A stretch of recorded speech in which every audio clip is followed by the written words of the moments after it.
Hello friends, जय हिंद जय भारत। आप सभी का स्वागत है आपके अपने YouTube channel MK science classes पर। तो मेरे दोस्तों, जो आज का सेशन रहेगा वो सीटेट पेपर 2 साइंस का रहेगा। टाइम वेस्ट ना करते हुए सेशन स्टार्ट करते हैं। जो मेरा भाई चैनल से नया जुड़ा है, चैनल को लाइक करे, शेयर करे, सब्सक्राइब करे। चलिए बच्चों, स्टार्ट करते हैं। फर्स्ट क्वेश्चन देखिए। फर्स्ट क्वेश्चन है आपका, इनमें से किस धातु को हवा में जलाने पर वह आग पकड़ लेती है? ऐसी कौन सी धातु होती है जो कि क्या होगा? ऐसी कौन सी मेटल है? धातु को क्या बोलेंगे मेरे दोस्तों? मेटल बोलेंगे। ऐसी कौन सी मेटल होती है, मेटल को हवा में रखने पर वह क्या पकड़ लेगी? आग पकड़ लेगी। ऑप्शन वन है एल्यूमिनियम, ऑप्शन सेकंड है सोडियम, ऑप्शन थर्ड है जिंक और ऑप्शन फोर्थ है मरकरी। तो देखिए बच्चों, यदि हम धातु को हवा में रखने पर वह क्या पकड़ लेगी? आग पकड़ लेगी। कौन सी होती है वो दोस्तों? होती है आपकी सोडियम। कौन सी होती है? सोडियम होती है। ध्यान रखना, जो सोडियम होता है, कहते हैं कि ये सबसे सबसे नरम धातु भी है। सबसे नरम धातु है। इसका मतलब हम कह सकते हैं ये सबसे कैसी है? सॉफ्ट मेटल भी है। कहते हैं इसको चाकू से काटा जा सकता है। चाकू से काटा जा सकता है। इसे कैसे काटा जा सकता है मेरे दोस्तों? चाकू से काटा जा सकता है दोस्तों। ध्यान रखें। देखिए, यदि मैं एल्यूमिनियम की बात करूं तो पृथ्वी की सतह पर, अब पृथ्वी की सतह कौन सी है भाई? पृथ्वी की जो सतह होती है जिसको हम बोलते हैं ऊपर पर्टी, ठीक है जी, जो आपकी पहली लेयर होती है धरती की, अर्थ की, ठीक है जी। जो आपका क्या होता है, तीन लेयर होती हैं। कौन कौन सा होता है? क्रस्ट होता है, मेंटल होता है और कोर होता है। तो पृथ्वी की सतह ऊपर पर्टी में सबसे ज्यादा मात्रा में, सबसे ज्यादा मात्रा में, सबसे ज्यादा मात्रा में पाया जाता है। क्या पाया जाता है दोस्तों? सबसे ज्यादा मात्रा में जो पाया जाता है वो क्या पाया जाता है? आपका एल्यूमिनियम पाया जाता है। विशेष तौर पर ध्यान रखें। जो मरकरी होता है, मरकरी, इसकी हम बात करें, ये जो होता है एक लिक्विड फॉर्म में, लिक्विड क्या होती है? लिक्विड क्या होती है? एक मेटल है। लिक्विड फॉर्म में पाई जाने वाली एक धातु है। ठीक है, विशेष तौर पर ध्यान रखें। मरकरी जो होता है, सिंबल क्या होता है इसका? Hg होता है। ध्यान रखें भाई दोस्तों। ठीक है जी। चलिए अगला क्वेश्चन देखिए। अगला क्वेश्चन है आपका कि एंटीसेप्टिक के रूप में घाव पर लगाए जाने वाला बैंगनी रंग के घोल में उपयोगी धातु कौन सा है? इसका मतलब, जब आपको कोई भी चोट लग जाती है तो एंटीसेप्टिक के रूप में जब घाव पर लगाए जाने वाला जो बैंगनी कलर का होता है, वॉयलेट कलर का एक घोल में उपयोगी अधातु कौन सा होता है? ऐसा कौन सा नॉन मेटल है जो एंटीसेप्टिक के रूप में यूज किया जाता है? देखिए, क्लोरीन है, ब्रोमीन है, आयोडीन है या कार्बन है? जल्दी से आंसर दे दीजिए भाई इस बच्चों। जल्दी से बताइए इसका आंसर क्या होगा। तो ध्यान रखें, इसका आंसर जो होगा वो क्या होगा? आयोडीन। क्या होगा? आयोडीन जो होता है ये एक एंटीसेप्टिक के रूप में उपयोग में लाए जाने वाला क्या होता है? Non metal. इसका मतलब अधातु होता है। धातु क्या बोलते हैं? Non metal. ठीक है जी दोस्तों। यहां पर मैं क्लोरीन की बात करूं तो ये इसका काम होता है फूलों का रंग उड़ा देना। फूलों का रंग उड़ा देना, क्लोरीन। ठीक है जी, क्लोरीन गैस भी होती है। और क्लोरीन जो होता है ये क्या करता है? पानी को, पानी को प्योरीफाई भी करने का काम करेगा। ठीक है जी, प्योरीफाई या साफ या फिल्टर करने का काम करता है। आपने देखा होगा, क्लोरीन पानी के अंदर डाली जाती है। जब पानी के अंदर कुछ बैक्टीरिया को मारना होता है तो क्लोरीन को डाला जाता है। यदि मैं बात करता हूँ ब्रोमीन की, तो ब्रोमीन जो होता है ये एक नॉन मेटल है। और जो नॉन मेटल होता है इसका बोलते हैं अधातु। और भाई साहब, ये अधातु क्या करता है? ये पाया जाता है आपका किसमें? लिक्विड फॉर्म में। ठीक है जी, लिक्विड फॉर्म में, द्रव अवस्था में पाई जाने वाली जो अधातु होती है वो ब्रोमीन होती है दोस्तों। क्या होती है? ब्रोमीन होती है। ऐसी मैं कहने लगूँ, लिक्विड फॉर्म में पाई जाने वाली जो मेटल होती है या फिर हम कह सकते हैं धातु, वो कौन सी होती है? वो पारा होती है। ठीक है जी। कार्बन की मैं बात करता हूँ तो कार्बन भी क्या है? एक अधातु है। क्या है जी? कार्बन भी एक क्या होता है? एक अधातु होता है। ठीक है जी। इसका मतलब, यहाँ पर एग्जाम्पल सारे अधातु के लिखे हुए हैं। और कहते हैं कि कार्बन के सबसे ज्यादा पर रूप होते हैं। कार्बन के सबसे कार्बन के सबसे ज्यादा कंपाउंड होते हैं। क्या होते हैं? कार्बन के सबसे ज्यादा कंपाउंड होते हैं। बताया जाता है 5 लाख, 5 लाख यौगिक। इसका मतलब हम कह सकते हैं 5 लाख कंपाउंड होते हैं। किसके होते हैं दोस्तों? कार्बन के। विशेष तौर पर ध्यान रखें। ठीक है जी। और कार्बन के दो अपर रूप में विशेष तौर पर बात करता हूं तो कार्बन के दो अपर रूप होते हैं। एक का नाम होता है ग्रेफाइट, क्या जी, जो आप मोस्टली यूज होते हैं, और एक होता है आपका हीरा। विशेष तौर पर ध्यान रखें, ग्रेफाइट और हीरा पिछली क्लास में मैं बता चुका हूँ ग्रेफाइट और हीरे के बारे में। चलिए अगला क्वेश्चन देखिए। जो मेरा भाई अभी चैनल से नया जुड़ा है वो चैनल को सब्सक्राइब करे, वीडियो को लाइक शेयर करता रहे। चलिए आपका एक कार्य हमें मोटिवेशन देता है। अगला क्वेश्चन देखिए, निम्नलिखित में से कौन सी गैस पॉप ध्वनि से जलती है? ऐसी कौन सी गैस है, जल्दी से बताइए, जो पॉप की ध्वनि करती है? तो वो कौन सी गैस है जो जलती है? हाइड्रोजन होती है, नाइट्रोजन होती है, कार्बन डाइऑक्साइड होती है, मीथेन होती है। इनमें से कौन सी गैस होती है जो जलने पर किसकी आवाज देती है? पॉप की ध्वनि देती है, पॉप की साउंड देती है। पिछले पेपर में इससे बिल्कुल क्वेश्चन आया, ध्यान रखना। और जो ध्वनि होती है जो आपकी जलने पर क्या करती है, पॉप की ध्वनि देती है, वो होती है हाइड्रोजन। कौन सी होती है? हाइड्रोजन पॉप की आवाज देती है, विशेष तौर पर ध्यान रखें। अच्छा, इस हाइड्रोजन को आवारा तत्व भी कहते हैं। क्या कहते हैं? आवारा तत्व। ठीक है जी, इसको फ्री एलिमेंट हम कह सकते हैं, आवारा तत्व कहते हैं। इस हाइड्रोजन को हम फ्यूचर का ईंधन भी कहते हैं, विशेष तौर पर ध्यान रखें, फ्यूचर का ईंधन। क्या कहते हैं दोस्तों? फ्यूचर का ईंधन भी कहा जाता है। ठीक है जी, फ्यूचर का फ्यूल भी कहा जाता है। किसको? हाइड्रोजन को कहा जाता है। आगे देखिए, नाइट्रोजन जो है, नाइट्रोजन की मैं बात करता हूं भाई साहब, इसका सभी को पता होगा कि सबसे क्या होती है, सबसे ठंडी गैस भी होती है। ये सबसे ठंडी गैस भी होती है। आपने देखा होगा जो आपके पशुओं का सीमन होता है उसको सुरक्षित रखने के लिए नाइट्रोजन में रखा जाता है, विशेष तौर पर ध्यान रखें। यदि मैं बात करूं नाइट्रोजन का, इस वायुमंडल के अंदर 78% होता है जी। कितना होता है? नाइट्रोजन जो होता है, नाइट्रोजन वायुमंडल में 78% होती है। ठीक है जी, ध्यान रखें। उसके बाद में बात करता हूँ कार्बन डाइऑक्साइड की। जो कार्बन डाइऑक्साइड होता है, ये सबसे पहले मैं बात करूँ पेड़ पौधों के लिए उपयोगी होता है। इसका मतलब हम कह सकते हैं फोटोसिंथेसिस प्रोसेस कराने के लिए पेड़ पौधे के लिए उपयोग होती है, कार्बन डाइऑक्साइड होती है। कार्बन डाइऑक्साइड सिंबल जो होता है CO2 होता है। ठीक है जी।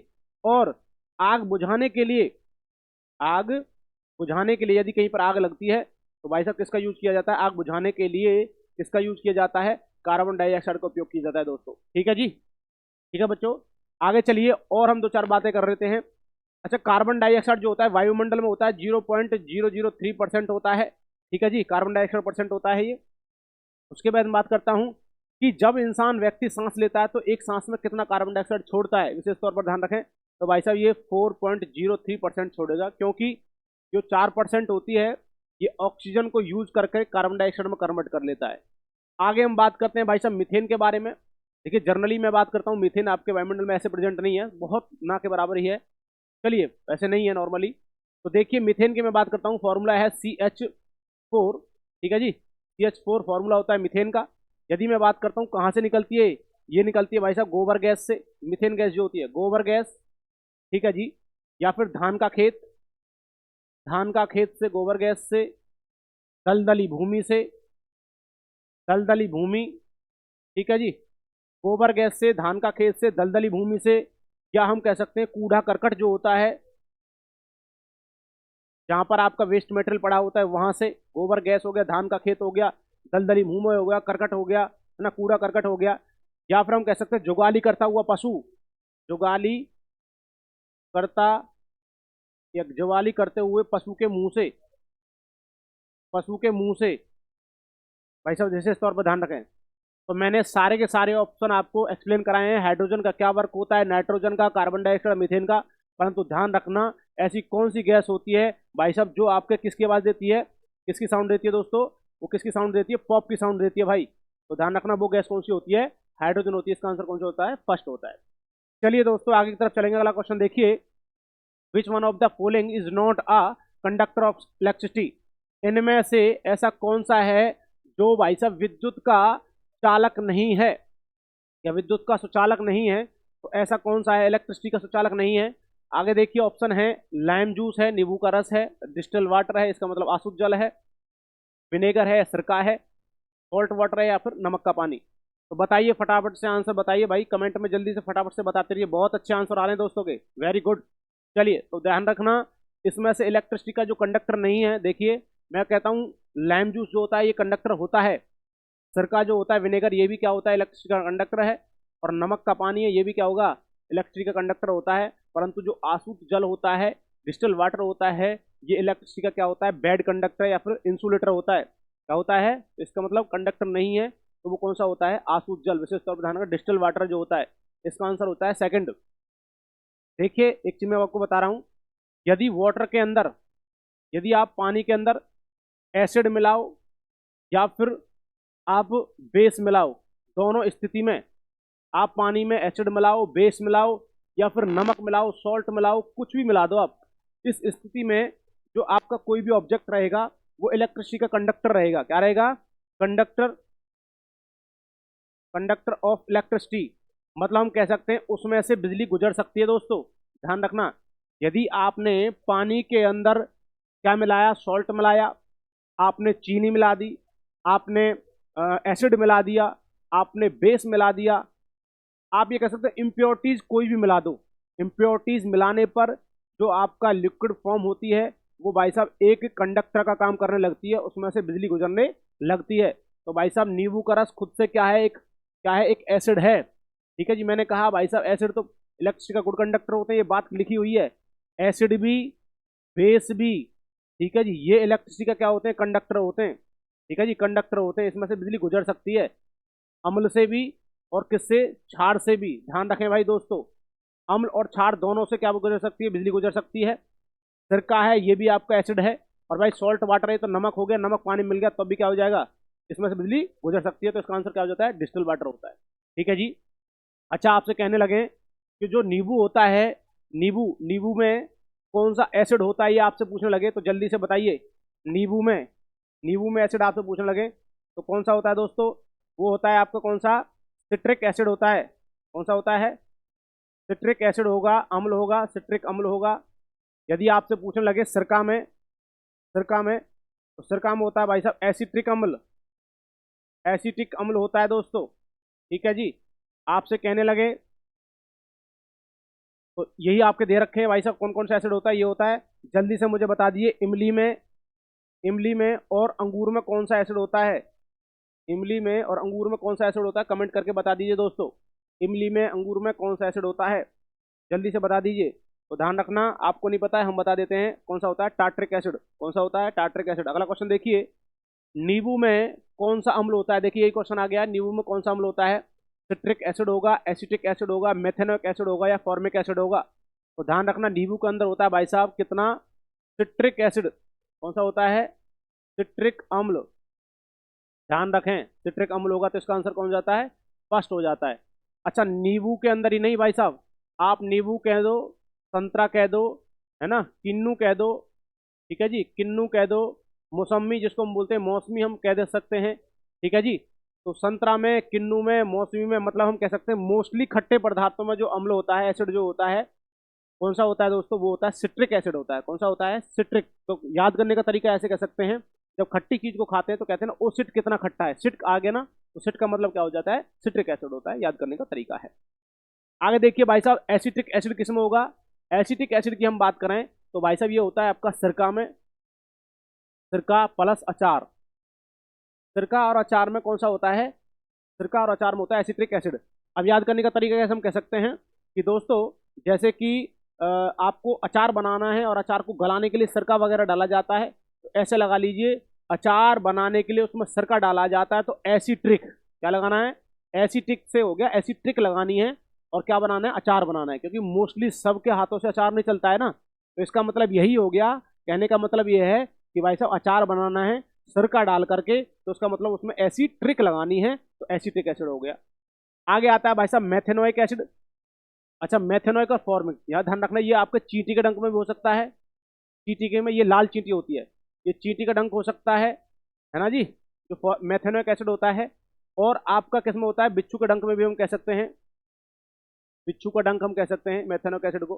परंतु फॉर्मिक एसिड होता है ना, ये लाल चींटी के अंदर होता है, इसमें होता है, लाल चींटी जो होता है इसमें फॉर्मिक एसिड होता है। ठीक है, ठीक है, फॉर्मिक एसिड ऐसे लगा लेंगे, फार्म में पाई जाती है, फार्म में पाई जाती है लाल चींटी, तो फॉर्मिक एसिड हो गया। ठीक है जी दोस्तों, ध्यान रखें। तो मैंने सारे बताए आपको, सिट्रिक एसिड किस किस्म में होता है, एसिटिक एसिड किस में होता है, मेथेनोइक एसिड किस में होता है, फॉर्मिक एसिड किस में होता है। ठीक है जी। एसिटिक एसिड का फॉर्मूला बता दीजिए क्या होता है, एसिटिक एसिड का, ये CH3CH3COOH होता है। क्या होता है, ठीक है जी, एसिटिक एसिड का क्या होता है, CH3COOH, एसिटिक एसिड। ठीक है दोस्तों, ध्यान रखें। चलिए आगे तरफ चलेंगे, टाइम वेस्ट ना करते हुए अगला क्वेश्चन देखिए। हाइड्रोजन गैस के कितने समस्थानिक होते हैं? तो हाइड्रोजन गैस के सभी को पता होगा कितने समस्थानिक होते हैं, 3 समस्थानिक होते हैं। कौन कौन सा होता है? ना तो फर्स्ट है, ना थर्ड है, ना फोर्थ है। इसके कितने होते हैं? 3 समस्थानिक। कितने होते हैं दोस्तों? 3। कौन सा? प्रोटियम, ड्यूटीरियम या ट्राइटियम, है ना, ट्राइटियम बोल सकते हैं। 1H1, 1H2 और 1H3, ये 3 समस्थानिक होते हैं हाइड्रोजन के। कितने होते हैं? प्रोटियम, ड्यूटीरियम और ट्राइटियम, ये 3 समस्थानिक होते हैं दोस्तों हाइड्रोजन के। और हाइड्रोजन जो होता है ये आपका फर्स्ट एलिमेंट है। फर्स्ट एलिमेंट कौन सा होता है आपसे पूछने लगे तो फर्स्ट एलिमेंट कौन सा होता है? हाइड्रोजन। आपने देखा होगा प्रोडक्ट टेबल जो है आपका, फर्स्ट प्रोडक्ट टेबल के अंदर पहला जो एलिमेंट है वो हाइड्रोजन होता है। अब जल्दी से मुझे बता दीजिए हाइड्रोजन जो है वो मेटल है या नॉन मेटल है? जल्दी से बता दीजिए। तो ध्यान रखना आपका हाइड्रोजन जो है और वो ब्रह्मांड के अंदर सबसे ज्यादा पाई जाती है गैस जो होती है, ठीक है। ब्रह्मांड के अंदर, ब्रह्मांड के अंदर, ब्रह्मांड के अंदर सबसे ज्यादा, सबसे ज्यादा, सबसे ज्यादा गैस जो होती है वो कौन सी है भाई साहब? वो आपकी हाइड्रोजन गैस है। ध्यान रखें भाई। आपने देखा होगा हाइड्रोजन बम बनाए जाते हैं, इसका मतलब हाइड्रोजन जो होता है हर एक के अंदर होता है। यदि मैं जल की बात करता हूँ उसके अंदर भी क्या है? हाइड्रोजन है दोस्तों। ठीक है जी। आपसे कुछ भी कहने लगे, जैसे आपसे मैं पूछ लूँ CH4, इसमें क्या हाइड्रोजन ही आ रहा है। चलिए अगला क्वेश्चन देखिए। तो हाइड्रोजन गैस के कितने समस्थानिक होते हैं? तो 3 समस्थानिक होते हैं, protium, deuterium, tritium. 1H1, 1H2, 1H3। अच्छा आपसे कहने लगे ऐसा कौन सा, यहीं से मैं क्वेश्चन बता रहा हूँ आपको, ऐसा कौन सा एलिमेंट होता है जिसका एटॉमिक नंबर और एटॉमिक मास समान होता है दोस्तों, है ना? तो क्या कहने लगे? Atomic number, atomic number.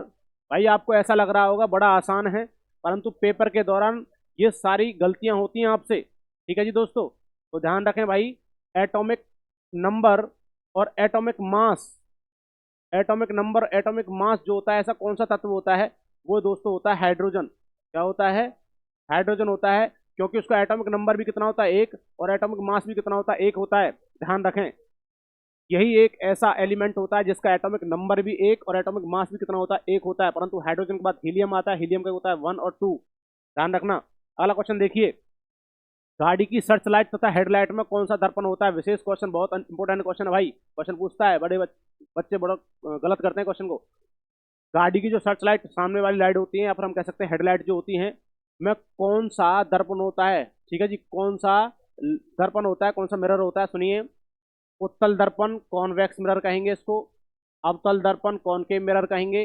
उभयोत्तल दर्पण कहेंगे जिसको हम बोलते हैं बाइफोकल मिरर, या फिर हम कह सकते हैं प्लेन मिरर। प्लेन मिरर के तो पार्ट ही होते हैं ऊपर वाले।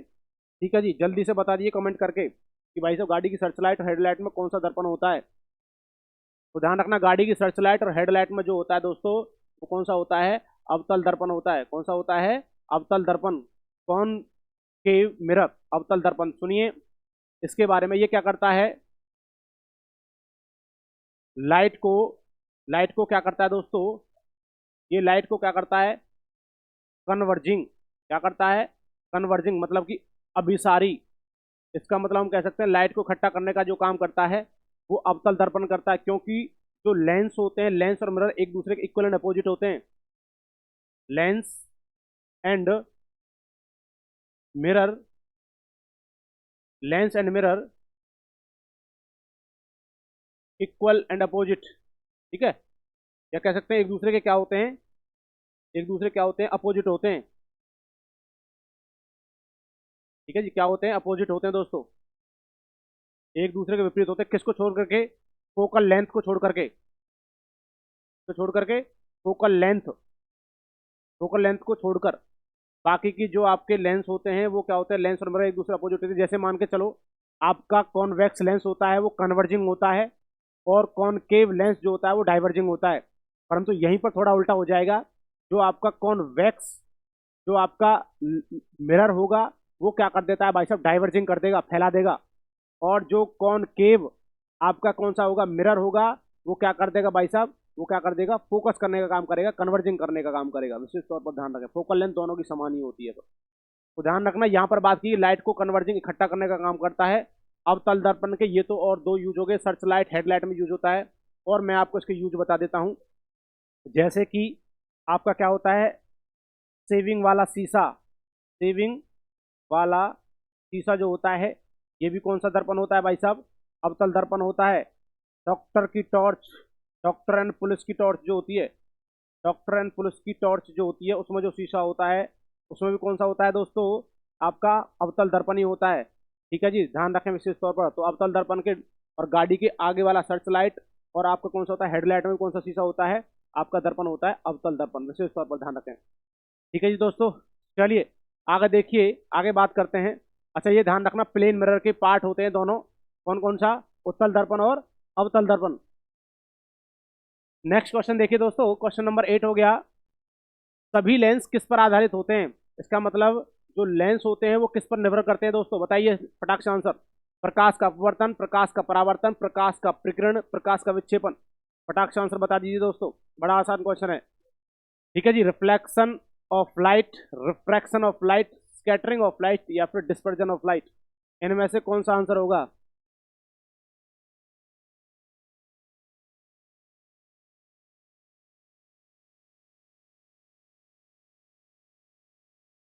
ठीक है जी, जल्दी से बता दीजिए आंसर क्या होगा दोस्तों। तो देखिए, सभी लेंस जो होते हैं वो प्रकाश के अपवर्तन पर काम करते हैं, प्रकाश के अपवर्तन पर। इसका मतलब हम कह सकते हैं यहाँ पर थोड़ा सा उल्टा लिखा हुआ है दोस्तों, यहाँ पर अपवर्तन है ना, यहाँ पर रिफ्रैक्शन लिखेगा उल्टा, ये इंग्लिश में थोड़ा उल्टा लिखा हुआ है, ये वाला यहाँ लिखेगा, ये वहाँ लिखेगा। वैसे प्रकाश के अपवर्तन पे काम करेंगे, इसको रिफ्लेक्शन नहीं, इसको रिफ्रैक्शन बोलते हैं। ठीक है जी, रिफ्लेक्शन जो कहते हैं वो परावर्तन को कहते हैं और रिफ्रैक्शन जो कहते हैं वो अपवर्तन को कहते हैं। ठीक है, तो ध्यान रखना, प्रकाश के अपवर्तन पर निर्भर करता है सभी लेंस। ठीक है जी, लेंस किस पर करेंगे, लेंस तो डिपेंड करते हैं रिफ्रैक्शन।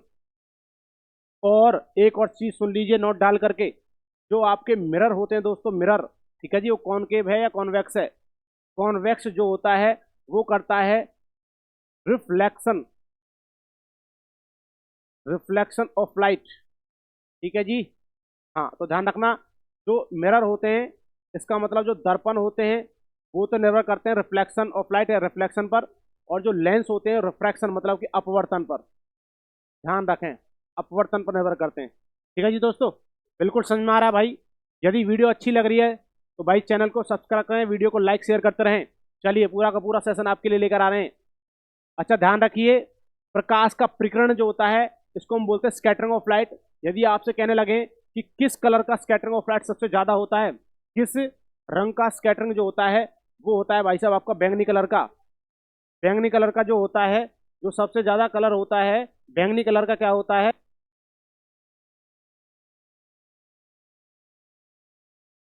हेलो।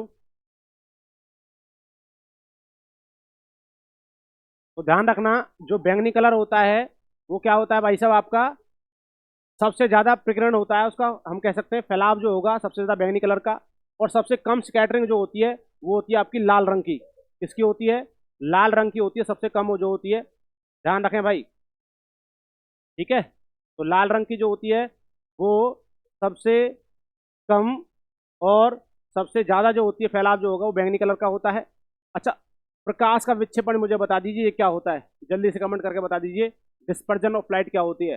बेटा इसका पूरा का पूरा आपको टॉपिक आना चाहिए, इससे बहुत सारे क्वेश्चंस आपको देखने को मिलेंगे। ठीक है जी। अच्छा यहाँ पर मैं आपसे कहने लगूं कि आपका संसार में दिखने वाली प्रत्येक वस्तु, यहाँ तो लेंस की बात कर रही है, संसार में दिखने वाली प्रत्येक वस्तु किस पर निर्भर करती है, तो भाई साहब वो किस पर करती है, रिफ्लेक्शन ऑफ लाइट। किस पर करती है, रिफ्लेक्शन ऑफ लाइट। इस संसार में जो भी चीज दिखती है आपको वो रिफ्लेक्शन पर निर्भर करती है, परावर्तन पर निर्भर करती है। अब रिफ्लेक्शन जो होगा, जो उसका सतह होगी वो रेगुलर भी हो सकती है, इरेगुलर भी हो सकती है, प्लेन भी हो सकती है, खुदरी भी हो सकती है, कैसी भी हो सकती है। परंतु ध्यान रखना, परावर्तन जो होता है, जितना आपका 30 डिग्री का एंगल है तो दूसरा देखने वाले को 30 डिग्री का दिखेगा। इसका मतलब जहां आप खड़े हो वहां पर कोई भी चीज आपको दिख रही है तो रिफ्लेक्शन के कारण दिख रही है। ठीक है, ध्यान रखना विशेष तौर पर। चलिए थोड़ा सा समझा देते हैं इसके बारे में, थोड़ा सा मैं आपको समझा रहा हूँ रिफ्लेक्शन और रिफ्रैक्शन के बारे में। ये एक नॉर्मल होता है, यहाँ पर मान के चलो कोई भी लाइट डाली जाती है और यहाँ से टकरा कर वापस इसी माध्यम निकल जाती है। जैसे मान के चलो, इसको हम बोलते हैं एंगल आई, और ये होता है आपका एंगल आर। इसको हम बोलते हैं इंसिडेंट एंगल, इसको हम बोलते हैं रिफ्लेक्टेड एंगल। इसका मतलब कह सकते हैं इसको आपतित किरण क्या बोलेंगे, आपतित किरण। ठीक है जी, आपतित किरण होती है, और ये होती है परावर्तित किरण। ठीक है जी, परावर्तित किरण, हम इसको कह सकते हैं इंसिडेंट रे, रिफ्लेक्टेड रे। इसका मतलब कहने का ये है, यदि ये 30 डिग्री का एंगल रहा है तो ये भी कितने का रहेगा, 30 डिग्री का एंगल रहेगा। तो भाई साहब सीधा सीधा उतना का उतना वो वस्तु दिखती है। परंतु मैं बात करता हूं किसके अंदर, यदि मैं बात करता हूं दोस्तों किसके अंदर, आपका रिफ्रैक्शन के अंदर। ये रिफ्लेक्शन है, ये रिफ्लेक्शन है। ठीक है जी, इसमें कह देते हैं, क्वेश्चन पूछ लेता है एंगल आई बराबर होता है एंगल आर के। ये किसमें, reflection of light, refraction of light, scattering of light. तो ध्यान रखना ये होता है आपका रिफ्लेक्शन ऑफ लाइट में। परंतु आपका देखिए, यदि आपका यहाँ पर रेयरर मीडियम है, रेयरर मीडियम है, यहाँ पर जो डेंसर मीडियम है, यहाँ पर फर्क पड़ता है दोस्तों। तो ध्यान रखना, जब रेयर से डेंसर में कोई लाइट जाती है तो अपने पथ से विचलित हो जाएगी। ठीक है, अपने पथ से विचलित होकर के, और वो क्या करती है भाई साहब, अभिलंब की ओर झुकेगी या अभिलंब से बाहर की ओर झुकेगी, वो डिपेंड करता है, रेयर टू डेंसर जा रही है, डेंसर टू रेयर जा रही है। यहाँ पर जो एंगल होता है, इंसिडेंट एंगल होगा, वो भाई साहब एंगल जो होता है, रिफ्लेक्टेड रे का एंगल जो होगा, वो उससे छोटा भी हो सकता है, उससे बड़ा भी हो सकता है, ध्यान रखना। परंतु सभी लेंस जो होंगे इस पर निर्भर करेंगे, और सभी जो दर्पण होते हैं वो रिफ्लेक्शन ऑफ लाइट पर करते हैं। ये होता है रिफ्रैक्शन। ठीक है जी, पूरा का पूरा टॉपिक आपको पढ़ना पड़ेगा, ध्यान रखें। चलिए आगे तरफ चलेंगे। आगे देखिए दोस्तों, अगला क्वेश्चन है, हीरे का अपवर्तनांक कितना होता है। अपवर्तनांक को बोलते हैं रिफ्रैक्टिव इंडेक्स। रिफ्रैक्टिव इंडेक्स दोस्तों क्या बोला जाता है, रिफ्रैक्टिव इंडेक्स। हीरे का अपवर्तनांक कितना होता है, हर एक वस्तु का अपना अपना अपवर्तनांक होता है, रिफ्रैक्टिव इंडेक्स होता है। इसका फॉर्मूला होता है साइन आई अपॉन में साइन आर। ठीक है जी, तो ध्यान रखें। तो हीरे का अपवर्तनांक कितना होता है दोस्तों, तो ध्यान रखना, सबसे ज्यादा बताया जाता है हीरे का अपवर्तनांक ये होता है, ये नहीं है भाई साहब इसका आंसर। इसका आंसर जो होगा ये थर्ड होगा, 2.42 हीरे का अपवर्तनांक है। ध्यान रखें, हीरे का अपवर्तनांक कितना होता है, कितना होता है दोस्तों, 2.42। अच्छा मैं आपसे पूछने लगूं, पानी का अपवर्तनांक बताइए, वाटर का, वाटर का बता दीजिए। तो वाटर का अपवर्तनांक जो होता है, रिफ्रैक्टिव इंडेक्स जो होता है दोस्तों, ये होता है पानी का, वाटर का। ठीक है जी। अच्छा मैं आपसे पूछने लगूं, आपसे पूछता हूं दोस्तों, बताइए, आपको बताना है किसका, आपको बताना है कांच का। तो कांच का बता दीजिए, ग्लास का, तो ग्लास का कितना होता है, 1.5 ग्लास का। इसका मतलब कांच का जो अपवर्तनांक होता है, रिफ्रैक्टिव इंडेक्स होता है, वो होता है 1.5, पानी का होता है 1.33, और हीरे का जो होता है वो होता है 2.42। विशेष तौर पर ध्यान रखें, और बताया जाता है, या अब तक का जो सबसे ज्यादा हीरे का अपवर्तनांक है वो सबसे ज्यादा होता है 2.42। ठीक है जी। चलिए, हीरा जो होता है आपको पता होगा, हीरे के बारे में बहुत सारी मैंने आपको बात बता चुका हूँ। हीरा विद्युत का क्या है, विद्युत का कुचालक है, विद्युत का कुचालक होता है दोस्तों। हीरा विद्युत का कुचालक है, इसका मतलब हम कह सकते हैं इलेक्ट्रिसिटी का बेड कंडक्टर है, इसमें से इलेक्ट्रिसिटी नहीं गुजर सकती। परंतु जो हीरा होता है, ये भाई साहब हीट का कंडक्टर है, हीट का सुचालक है। तो चालक और कुचालक का ध्यान रखें, कुचालक को बोलते हैं इंसुलेटर। ठीक है जी, इंसुलेटर बोलेंगे, और सुचालक को बोलेंगे कंडक्टर। ठीक है जी। हीरा जो होता है, ध्यान रखना, हीरा जो होता है कार्बन का एक अपर रूप है। चलिए अगला क्वेश्चन देखिए, बड़ा शानदार क्वेश्चन है, मनुष्य के पेट से निकलने वाली दो एंजाइम का नाम बताइए। ऐसे कौन से एंजाइम्स जो होते हैं जो मनुष्य के जो स्टोमक होता है उससे सिक्रेट करते हैं, सिक्रेशन होता है। विशेष तौर पर ध्यान रखें, जो पेट होता है, इसमें पेट में होती है आपकी गैस्ट्रिक ग्लैंड्स। क्या होती है दोस्तों, गैस्ट्रिक ग्लैंड्स होती हैं। ठीक है जी दोस्तों, गैस्ट्रिक ग्लैंड्स, और गैस्ट्रिक ग्लैंड से निकलता है गैस्ट्रिक जूस। क्या निकलता है दोस्तों, गैस्ट्रिक जूस निकलता है। और इस जूस में आपके तीन चीज निकलती हैं, एक तो HCl निकलेगा, एक आपका निकलता है पेप्सिन। ठीक है जी, एक पेप्सिन निकलता है, और एक निकलता है रेनिन एंजाइम। ठीक है जी, ये दोनों दोस्तों, ये दिख रहे हैं ना आपको, ये दोनों आपके एंजाइम हैं। ठीक है जी, ये दोनों क्या हैं, एंजाइम हैं। और ये आपका अम्ल है, HCl, जिसको हम बोलते हैं एसिड। इसकी फुल फॉर्म होती है हाइड्रोक्लोरिक अम्ल। क्या होता है, हाइड्रोक्लोरिक एसिड। ठीक है जी, हाइड्रोक्लोरिक अम्ल होता है। इसकी पीएच वैल्यू की बात करें तो 0 से लेकर 1.5 होती है, सबसे स्ट्रॉन्ग एसिड होता है दोस्तों। ठीक है, तो देख लीजिए भाई साहब, मनुष्य के पेट से निकलने वाले दो एंजाइम कौन से हैं, पेप्सिन है, रेनिन है, HCl है, ट्रिप्सिन है, ट्राइलिन है, लाइसोजाइम है। बिल्कुल, तो इसका आंसर जो हो जाता है दोस्तों वो कौन सा है, पेप्सिन और रेनिन। कौन सा होता है, पेप्सिन और रेनिन। यहाँ पर बहुत सारे क्वेश्चन बनते हैं दोस्तों। देखिए मैं बात करता हूँ, पेप्सिन का क्या कार्य होता है, इसका भी काम होता है प्रोटीन का पाचन, और रेनिन का काम होता है प्रोटीन का पाचन। पेप्सिन जो होता है, ये आपकी जो प्रोटीन होती है ना, कौन सी प्रोटीन, हम कह सकते हैं जो पेप्सिन जो होता है ये क्या करता है आपका प्रोटीन को पेप्टोन में तोड़ने का काम करेगा, है ना, प्रोटीन को पेप्टोन में तोड़ने का काम करेगा। परंतु जो रेनिन एंजाइम जो होता है ये दूध की घुली हुई प्रोटीन या दूध में घुली हुई प्रोटीन जिसको हम बोलते हैं कैसीन, कैसीन को ठोस कैल्शियम पैराक्सिनेट में कन्वर्ट करने का काम करेगा। तो इसका मतलब दो डिफरेंस आपको समझ में आए होंगे। पेप्सिन रेनिन दोनों करते हैं प्रोटीन का पाचन, एक करता है प्रोटीन को पेप्टोन में तोड़ने का काम, और रेनिन जो एंजाइम होता है वो दूध की प्रोटीन का पाचन करेगा, और दूध में जो प्रोटीन होती है वो कैसीन होती है दोस्तों। आगे देखिए जो HCl होता है हाइड्रोक्लोरिक अम्ल, ये भी किससे निकलता है, ये भी गैस्ट्रिक ग्लैंड से निकलता है। गैस्ट्रिक जूस में HCl होता है, ये स्ट्रॉन्ग एसिड होता है, पेट के अंदर निकलता है। जब ज्यादा मात्रा में होगा तो एसिडिटी आपको हो जाती है, जिस वजह से आप इनो पीते हो, और इनो का जो पीएच मान होता है लगभग 9 के आसपास होता है, इसका मतलब वो बेस होता है।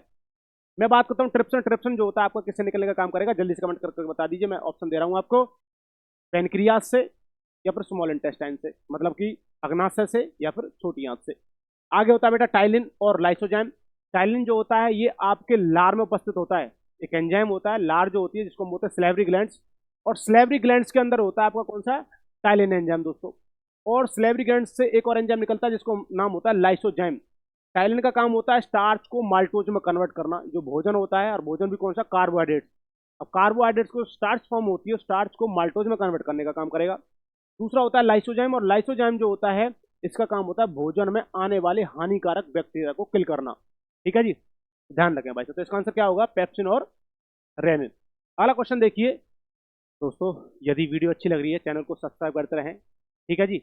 और भाई आप ये ना समझें कि सर इतना समय ले रहे हैं एक क्वेश्चन पर, मैं एक क्वेश्चन से लगभग आपको 20 से 25 क्वेश्चन बता के चल रहा हूँ, 4 के 4 ऑप्शन समझा रहा हूँ, और उससे अलग भी मैं आपको चीजें बता के चल रहा हूँ, ठीक है जी। ये बिल्कुल ना समझें कि सर जी आपने इतने समय में आपने 10 ही क्वेश्चन करवाए हैं, ये 10 क्वेश्चन नहीं भाई साहब, आप 10 से मल्टीप्लाई 10 कर लीजिए, आपके लगभग 50 60 या 100 क्वेश्चन के आसपास हो जाते हैं। चलिए आगे देखिए, क्वेश्चन नंबर है निर्वात में प्रकाश की चाल कितनी होती है। निर्वात को बोलते हैं भाई साहब वैक्यूम। क्या बोलते हैं, अच्छा वैक्यूम जो होता है, वैक्यूम का मतलब ही वो होता है जहां पर आपका कोई भी गैस ना हो, इसका मतलब सब कुछ खत्म हो, जहां पर गैसेस को एब्जॉर्ब कर लिया जाता है, गैस जहां पर नहीं होती है। जैसे मैं आपको कह सकता हूँ वैक्यूम की स्थिति ऐसे बन सकती है, जैसे आपने कभी बचपन में आपने किया होगा, गिलास को लिया होगा पानी पी करके, और आपने उसको मुंह पर लगा करके हवा खींच ली होगी और वो वहां पर चिपक जाता है, इसका मतलब क्या हुआ, वो वैक्यूम की स्थिति बनती है। और वैक्यूम क्या करता है, आपके यहाँ पर वो चिपक जाता है, क्योंकि हर एक ऑब्जेक्ट ये कहता है जिसके अंदर कुछ भी नहीं है ना, उसके अंदर हवा जरूर रहेगी। आप पानी पीते रहिए, जितना आप पानी पीते रहोगे गिलास के अंदर उतनी हवा एंट्री करती रहेगी। अब जब हवा को आप गिलास के अंदर से निकालने की कोशिश करेंगे तो आपके मुंह पर चिपक जाता है। तो देखिए भाई निर्वात में प्रकाश की चाल, सबसे पहले मैं बता दूं, प्रकाश की जाल जो होती है निर्वात के अंदर 3 × 10⁸ मीटर पर सेकंड होती है। ठीक है जी, आप इसको एक्सप्लेन भी तोड़ भी सकते हैं, हम कह सकते हैं उसके पीछे एक कितनी जीरो लगा सकते हैं, 8 जीरो लगा सकते हैं।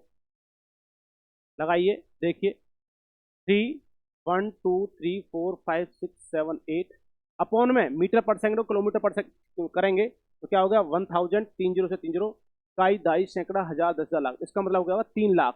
तो हम कह सकते हैं 3 लाख किलोमीटर पर आवर हम कह सकते हैं। तो इसका मतलब जो आपका होता है इसमें क्या होगा, आपका 3 लाख किलोमीटर, क्या होगा 3 लाख किलोमीटर, ये किसकी होती है, प्रकाश की चाल होती है। ध्यान रखना लाइट को चलने के लिए मीडियम की आवश्यकता नहीं है, there is no need of, ठीक है, ट्रैवलिंग।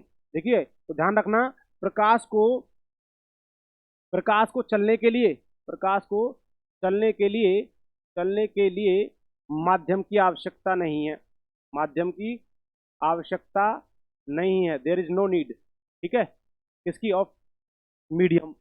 तो लाइट को चलने के लिए माध्यम की आवश्यकता नहीं होती है, ध्यान रखें विशेष तौर पर। ठीक है जी, समझ में आ रहा होगा बिल्कुल। अच्छा मैं आपसे कहने लगूँ प्रकाश जो होता है, प्रकाश की स्मॉलेस्ट यूनिट क्या होती है, प्रकाश की छोटी इकाई, स्मॉलेस्ट यूनिट, छोटी इकाई क्या है, what is the smallest unit of light, तो भाई वो होती है फोटोन। क्या होती है, फोटोन, क्या होती है, फोटोन, विशेष तौर पर ध्यान रखें। ठीक है जी, चलिए दोस्तों आगे की तरफ चलेंगे। अगला क्वेश्चन देखिए, क्वेश्चन नंबर 12, बबीता अचार को एक डिब्बे में रखना चाहती है और इस उद्देश्य के लिए सबसे अच्छा कंटेनर हो सकता है। तो ध्यान रखना भाई साहब, अच्छा बबीता अचार को एक डिब्बे में रखना चाहती है और इस उद्देश्य के लिए सबसे अच्छा कंटेनर कौन सा होगा भाई साहब, कॉपर का होगा, एल्यूमिनियम का होगा, ग्लास का होगा या आयरन का। इसका मतलब ऐसा वो कैसा डिब्बा ले जिसमें वो अचार को रखे। तो भाई साहब ध्यान रखना ये तो मेटल है भाई, तांबा मेटल हो गया, एल्यूमिनियम मेटल हो गया, और भाई साहब ये भी क्या हो गया, मेटल हो गया। अब गिलास कहाँ है, मेटल, चलिए, परंतु ध्यान रखना, आपका इसका आंसर जो होगा वो क्या होगा, गिलास होगा। क्योंकि भाई साहब, आप अचार को गिलास के अंदर रखते हो, कांच के अंदर रखते हो, तो वो किसी के साथ क्या होगा, रिएक्शन नहीं करता है कांच जो होता है। ठीक है जी। तो जैसे मान के चलो, आप देखो यहाँ अचार जो है ये एक एसिड है भाई, एसिड की प्रवृत्ति हो जाती है ना, अचार में खट्टा होता है ना। तो अचार जो होगा, तो भाई साहब वो अचार जो होगा, अचार किसी भी मेटल के साथ रिएक्शन करेगा, है ना। अचार मेटल के साथ रिएक्शन कराएंगे तो भाई साहब हाइड्रोजन गैस बन जाती है। अब हाइड्रोजन गैस, तो भाई साहब तुमने बनाया था अचार और तुम हाइड्रोजन गैस खाओगे। यदि आपने क्या किया, यदि आपने कोई कॉपर का बर्तन ले लिया है, एल्यूमिनियम का बर्तन ले लिया है, या फिर लोहे का बर्तन ले लिया है, आप ये कहोगे सर जी हम तो अपने बर्तनों अचार को स्टील में रख देते हैं, तो स्टील की अलग बात है, परंतु ध्यान रखना तांबा और एल्यूमिनियम लोहे में आप रखोगे तो वो क्या हो जाएगा भाई साहब, वो आपका रिएक्शन कर जाएगा। इसी वजह से इनसे अच्छा जो है आपको किसको रखना है, कांच के गिलास में रखना है। इसका मतलब है गिलास में रखना है। ठीक है जी, कांच का कोई बर्तन हो। अगला क्वेश्चन देखिए भाई साहब, यहाँ पर आपसे और भी क्वेश्चन हम बनाए तो आप लगा सकते हो भाई साहब। चलिए, अगला क्वेश्चन देखिए, ध्वनि की चाल सबसे अधिक किसमें होती है, बताइए भाई। साउंड की सबसे ज्यादा जो स्पीड होगी वो किसमें होती है दोस्तों, साउंड की स्पीड सबसे ज्यादा, साउंड की स्पीड सबसे ज्यादा किसमें होती है दोस्तों, बताइए। साउंड की स्पीड सबसे ज्यादा किसमें होती है, आयरन में होगी, ग्लास में होगी, स्टील में होगी, या वाटर में होगी। जल्दी से बता दीजिए मेरे दोस्तों कमेंट करके। बड़ा आसान क्वेश्चन है, पहले मैं यहाँ लिख देता हूँ थोड़ा सा, देखिए कमेंट करके बताते रहिए इतना आंसर क्या होगा। देखिए, पहले मैं ये कहूँ कि साउंड को चलने के लिए, साउंड को चलने के लिए, साउंड को चलने के लिए मीडियम की आवश्यकता होती है, माध्यम की आवश्यकता आवश्यकता होती है। विशेष तौर पर ध्यान रखें मेरे दोस्तों, जो सारे क्वेश्चंस मैं लेके आया हूँ आपके लिए, या आपके पूरे फिजिक्स केमिस्ट्री बायो तीनों से रिलेटेड हैं, ध्यान रखें। तो साउंड को चलने के लिए माध्यम की आवश्यकता होती है, मतलब उसको माध्यम की आवश्यकता, उसको किसी भी मीडियम की आवश्यकता है जिससे वो जाएगी। जैसे मेरी आवाज़, यहाँ तक कोई बैठा हुआ मेरे पास बच्चा है तो वो मेरी आवाज़ वहाँ तक जा रही है, तो एयर के माध्यम से जा रही है दोस्तों, तो ध्यान रखना वो माध्यम हो गया। अच्छा, दूसरी बात, मैं कहूँ कि साउंड की जो सबसे ज़्यादा स्पीड होती है वो होती है सॉलिड में, इसमें होती है सॉलिड में। उसके बाद होती है लिक्विड में, इसमें होती है लिक्विड में। और उसके बाद जो होती है वो होती है गैस में। ठीक है जी। तो ठोस, ठोस, द्रव्य और गैस। ठीक है जी। अब ये कहना चाह रहा है भाई साहब, इनमें भी आपके सामने सारे ठोस दे रखे हैं, एक लिक्विड भी है, तो इनमें बता दिए ध्वनि की चाल सबसे अधिक किसमें है। तो ध्यान रखना भाई साहब, ध्वनि की चाल जो सबसे अधिक होती है वो होती है दोस्तों स्टील के अंदर। किसमें होती है दोस्तों, स्टील के अंदर होती है मेरे भाइयों, ध्यान रखें इस बात का। तो स्टील में होती है। अच्छा सर, आपसे पूछने लगे कितनी कितनी चाल होती है इसके अंदर, तो ध्यान रखना, मैं आपके सामने कुछ थोड़ा सा लिख रहा हूँ, आप उसको राइट डाउन कर लीजिए। ठीक है जी, बिल्कुल आपसे पूछ सकते हैं। देखिए दोस्तों, यदि मैं आपके सामने लिखता हूँ, देखिए, यदि स्टील की बात करने लगे तो स्टील में जो ध्वनि की चाल होती है वो होती है 6420 मीटर पर सेकंड। कितनी होती है, 6420 मीटर पर सेकंड। मैं यदि आयरन की बात करूं, यदि मैं लोहे की कहूं, तो उसमें होती है 5130 मीटर पर सेकंड। कितनी होती है भाई साहब, 5130 मीटर पर सेकंड। ध्यान रखना भाई साहब, आपको डाटा अलग मिलेगा, परंतु ध्यान रखना ये एनसीईआरटी का डाटा है, बिल्कुल फिक्स है। आगे देखिए, यदि मैं आपसे कहने लगूँ पानी के अंदर, तो पानी के अंदर जो होती है भाई साहब वो होती है 1483 मीटर पर सेकंड। ठीक है जी। और भाई साहब बस्ती है आपका कौन सा, आपका बसता है कांच, जिसको हम ग्लास बोलते हैं।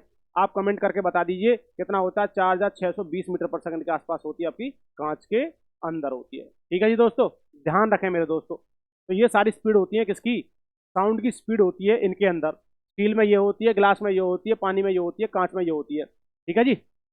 चलिए, ध्वनि की चाल सबसे अधिक किसमें होती है, किसमें, स्टील में। और स्टील ना मिले ना आपको तो फिर आप एल्यूमिनियम भी लगा सकते हो, कहीं कहीं आपको नहीं बच्चा, एल्यूमिनियम भी मिल सकता है। ध्यान रखें, क्या मिल सकता है, एल्यूमिनियम भी मिल सकता है। ठीक है जी, क्या मिल सकता है, एल्यूमिनियम। एल्यूमिनियम भी लगा सकते हैं। एल्यूमिनियम में यही चाल होती है, कितना, जितना 6420 मीटर पर सेकंड। ठीक है जी दोस्तों। चलिए, तो सॉलिड में सबसे ज़्यादा, लिक्विड में उससे कम, और गैस में उससे कम। अच्छा, गैस की मैं आपसे बात कर लूँ, गैस में, तो गैस में कितनी चाल होती है बताओ जल्दी से कमेंट करके।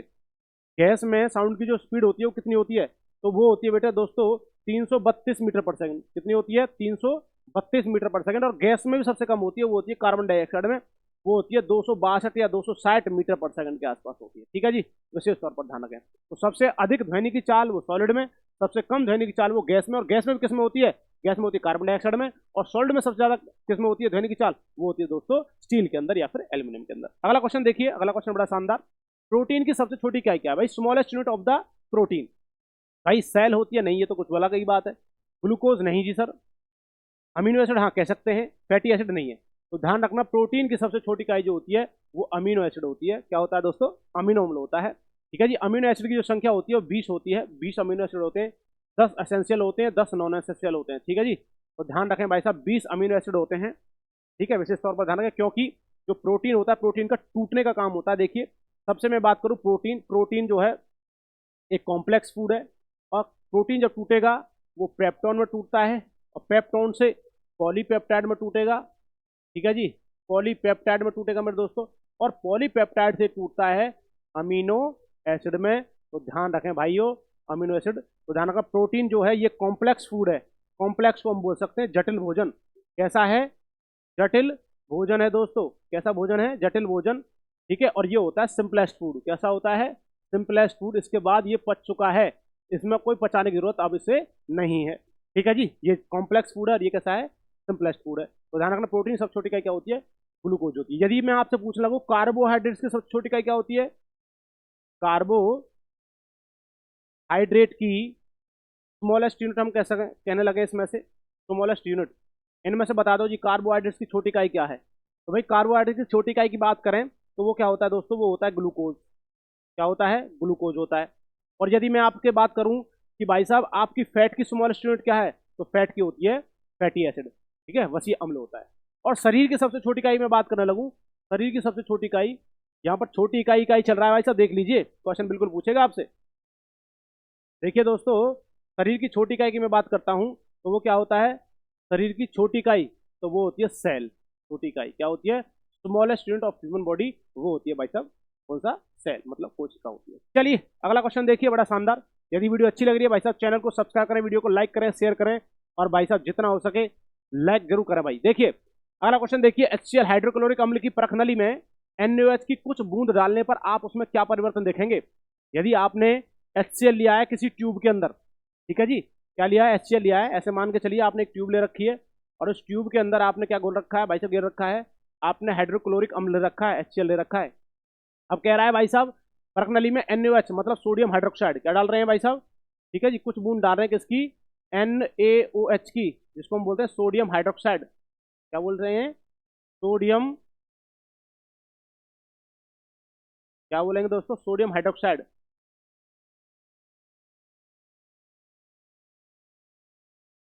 Sodium hydroxide. ठीक है जी, इसमें सोडियम हाइड्रोक्साइड कुछ बूंद डालते हैं तो उसमें क्या परिवर्तन होगा? देखिए भाई, यह रंग बदलता है? नहीं जी। भूरे रंग का निक्षेपण है देता है? नहीं जी। ये कलर चेंज भी नहीं करेगा, भूरे कलर का निक्षेपण नहीं देगा। यह गर्म हो जाता है? हाँ ये बात सही है। एक गंध देता है? नहीं। तो इसका आंसर जो होगा ये क्या होगा? यह गर्म हो जाता है, यह हीट हो जाता है। सुनिए भी दोस्तों, जब आप हाइड्रोक्लोरिक अम्ल के साथ कोई भी मतलब क्षार मिलाते हैं तो देखिए भाई क्या है? NaOH को मिलाने पर क्या बनता है भाई? ये एसिड है। देखिए दोस्तों, ये एसिड है, और ये क्या है? बेस। और एसिड और बेस को मिलाने पर आप सभी को पता है सॉल्ट बनता है। क्या बनता है? अम्ल और क्षार को मिलाने पर क्या बनता है? सॉल्ट बनता है। तो देखो यहाँ पर क्या निकलेगा? Na और Cl, तो क्या बन गया? NaCl। प्लस में आपका H2O, इसका मतलब जल बन गया। और प्लस में मेरे दोस्तों क्या रिलीज होती है? हीट रिलीज होती है। क्या बनती है? हीट बनती है। अब ध्यान रखना, आप जब इसके अंदर HCl है प्लस में NaOH कुछ बूंद डाल रहे हैं, तो जैसे आप डालेंगे रिएक्शन होगी, प्लस में NaCl बनेगा, उसमें जल बनेगा, और प्लस में उसमें से क्या निकलती है? हीट निकलती है। और जब हीट निकलेगी तो भाई साहब ये आपकी ट्यूब होगी, ये क्या हो जाएगी? गर्म हो जाती है। तो इसका मतलब क्या हो गया? यह गर्म हो जाती है। चलिए अगला क्वेश्चन देखिए, MgOH का hold price milk of magnesia निम्नलिखित में से किससे राहत दे सकता है? मिल्क ऑफ मैग्नीशिया जो होता है दोस्तों, MgOH का होल्ड प्राइस, कभी आपने देखा होगा एक डाइजीनी आती है, ठीक है, डाइजीनी होती है एक, और डाइजीनी एक सिरप होता है। क्या था ना? सिरप होता है दोस्तों। और ये सिरप जो होता है ये लिक्विड फॉर्म में होता है, मतलब इसको हम पीने के योग्य हम यूज लेते हैं। ध्यान रखना, किसी के पेट में अम्लीयता होती है, एसिडिटी होती है, तो इसको पिया जाता है। उसमें मिल्क ऑफ मैग्नीशिया होता है, या फिर हम कह सकते हैं सोडियम हाइड्रोक्साइड भी होता है। तो ध्यान रखना, बुखार में नहीं जी, सर दर्द में बिल्कुल नहीं, पेट जलन में कह सकते हैं भाई साहब। ध्यान रखना, एसिडिटी में जो होता है वो किसका यूज किया जाता है? MgOH का होल्ड प्राइस, बदन दर्द में नहीं किया जाता। तो ध्यान रखना, पेट जलन में MgOH का hold price milk of magnesia का प्रयोग किया जाता है। मैग्नीशियम डाइऑक्साइड हम कह सकते हैं जी। ठीक है जी। अगला क्वेश्चन देखिए, पेड़ पौधों में जल किसी विधि से चढ़ता है। देखिए ध्यान रखना, किस विधि से चढ़ता है, किस प्रोसेस से चढ़ता है। प्रोसेस की मैं बात करता हूँ, तो किस प्रोसेस से पेड़ पौधों में जल चढ़ेगा।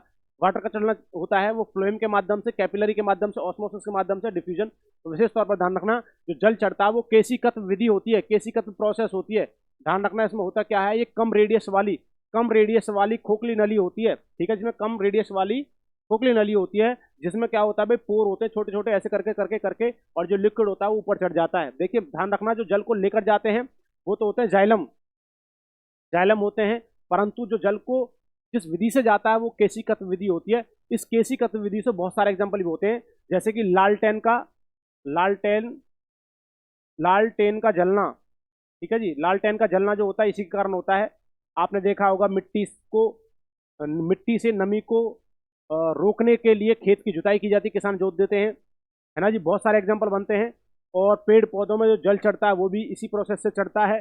ठीक है, ध्यान रखना, बहुत सारे एग्जाम्पल हैं। लालटेन में जो होती है, जो तेल चढ़ता है वो भी इसी विधि से चढ़ता है। ध्यान रखें भाई दोस्तों, आपने कभी देखा होगा मिट्टी का जो डला होता है, वो थोड़ा सा पानी ले लीजिए और उसको आप मिट्टी के डले को कितना बड़ा हो उस पर रख दीजिए, कुछ समय बाद वो पानी को क्या कर लेता है, सोख लेता है। वो कौन सी प्रोसेस होती है, केशिकत विधि होती है। ठीक है जी। जो आपका डिफ्यूजन होता है, इससे आपका वायुमंडल गर्म होता है विसरण विधि से। ठीक है, ध्यान रखना, परासरण विधि से जल लेते हैं पेड़ पौधे, है ना। और भाई साहब ध्यान रखना, आपका फ्लोएम होता है, फ्लोएम से पेड़ पौधों की पत्तियों से भोजन जो होगा, आपका फूड होता है, वो पेड़ पौधों के विभिन्न भागों तक जाने का काम करेगा। जाइलम और फ्लोएम दो चीज होती हैं। चलिए अगला क्वेश्चन देखिए, कार्बोहाइड्रेट्स का सबसे सरलतम रूप क्या है, सबसे सिंपलेस्ट जो फॉर्म है वो क्या है कार्बोहाइड्रेट्स की। तो ध्यान रखना, वो क्या होता है, सेल्यूलोज होता है, स्टार्च होता है, ग्लूकोज होता है, सभी होता है। तो ध्यान रखना, सिंपलेस्ट फॉर्म जो होती है वो क्या होता है, आपका क्या होता है, ग्लूकोज। क्योंकि ये एक मोनोसैकेराइड है। क्या है, मोनोसैकेराइड है। ठीक है जी, मोनोसैकेराइड है भाई साहब। ठीक है जी, मोनोसैकेराइड होता है, परंतु जो सेल्यूलोज और स्टार्च होते हैं ये आपके पॉलीसैकेराइड हैं। ठीक है जी, पॉलीसैकेराइड होते हैं मेरे दोस्तों। ये मोनो है, इसमें ग्लूकोज एक है, और वैसे आप पॉलीसैकेराइड जो होते हैं इसमें आपके क्या होते हैं, लगभग दो ग्लूकोज, दो से ज़्यादा आपके मोनोसैकेराइड का यूज कर करके, दो से अधिक मोनोसैकेराइड का यूज करके पॉलीसैकेराइड बनाया जाता है, और दो मोनोसैकेराइड मिलकर के डाइसैकेराइड बनाते हैं। ध्यान रखें भाई। तो इसका आंसर क्या होगा, ग्लूकोज। ग्लूकोज का फॉर्मूला होता है C6H12O6। इस पर ध्यान रखें। ठीक है बच्चों, बिल्कुल समझ में आ रहा होगा भाई साहब। चलिए अगला क्वेश्चन देखिए, सेल्यूलोज जो होता है भाई साहब, ये ध्यान रखना, पेड़ पौधों में होता है भाई साहब। पेड़ पौधों की जो आपकी सेल होती है ना, उसमें होता है सेल्यूलोज, पेड़ पौधों में होता है, पेड़ पौधों में होता है। ध्यान रखना, आप सेल्यूलोज का पाचन बहुत कम मात्रा में कर पाते हैं। ठीक है जी। अगला क्वेश्चन देखिए, एथिल एल्कोहल या इथाइल एल्कोहल का फॉर्मूला क्या है भाई साहब। इथाइल एल्कोहल का फॉर्मूला जो होता है, जिसको हम शराब बोलते हैं, शराब का फॉर्मूला आप बता दीजिए भाई साहब। तो सभी को पता होगा, जो भाई साहब इसके जो बड़े ही इंटरेस्टेड और जरूरी हैं जिनके लिए, तो ध्यान रखना वो क्या होता है, C2H5OH। इसका फॉर्मूला क्या होता है, C2H5OH होता है। C6H12O6 ये होता है ग्लूकोज का। किसका होता है दोस्तों, ये दोस्तों किसका होता है, ग्लूकोज का होता है। जल्दी से बता दीजिए किसका होता है, C12H22OLM, सुक्रोज का, फ्रक्टोज का। ठीक है, इनमें से बता दीजिए। अगला क्वेश्चन देखिए, न्यूटन की पुस्तक का नाम क्या था। न्यूटन की पुस्तक का नाम था द हिस्टोरी ऑफ एनामलिया। नहीं जी, द हिस्टोरी ऑफ प्लांटरम नहीं है। प्रिंसिपिया हाँ है, ट्रुथ ऑफ इंडिया नहीं है। तो ध्यान रखना, ना तो फोर्थ है, ना फर्स्ट है, ना सेकंड है, इसका आंसर होता है प्रिंसिपिया। ठीक है जी, प्रिंसिपिया जो है बुक उन्होंने न्यूटन ने लिखी है। ध्यान रखना भाई साहब, न्यूटन ने 3 लॉ भी दिए थे। ठीक है, 3 लॉ जो दिए हैं न्यूटन ने, इसी में लिखा हुआ है 3 लॉज। पहला लॉ जो था वो था आपका लॉ ऑफ इनर्शिया। ठीक है जी, लॉ ऑफ इनर्शिया पहला नियम। दूसरा नियम था भाई फोर्स बराबर मास इंटू एक्सेलरेशन। और थर्ड नियम था वो था एक्शन टू रिएक्शन। कौन था, एक्शन टू रिएक्शन मेरे दोस्तों, ध्यान रखें। और देखिए, ये द हिस्टोरी ऑफ एनामलिया है, ये एरिस्टोटल की बुक है। एरिस्टोटल को बोलते हैं अरस्तु, इसकी है, अरस्तु की बुक है भाई दोस्तों। और ध्यान रखना, जो प्लांटेरम है ये आपकी थियोफ्रेस्टस किसकी बुक है मेरे दोस्तों, ये जो बुक है ये थियोफ्रेस्टस की है। थियोफ्रेस्टस जो फादर हैं वो वनस्पति जगत के हैं, इसका मतलब बॉटनी के फादर हैं, वनस्पति जगत के। और जो अरस्तु हैं वो आपके किसके हैं, जूलॉजी के फादर हैं। किसके हैं भाई, जूलॉजी के। ठीक है, जीव विज्ञान के फादर हैं। ठीक है दोस्तों, तो ध्यान रखें भाई साहब, लगभग हमने बहुत सारे क्वेश्चन आपके सामने किए हैं दोस्तों, और बड़े ही इंपॉर्टेंट क्वेश्चन हैं। एक क्वेश्चन से लगभग 10 या 15 क्वेश्चन हम रिलेट करके चल रहे हैं भाई साहब। यदि वीडियो अच्छी लग रही है तो चैनल को सब्सक्राइब करें, अपने भाइयों अपने दोस्तों के पास इसको शेयर करें। चलते हैं, अगली क्लास कल के लिए होगी। जय हिंद, जय भारत, धन्यवाद।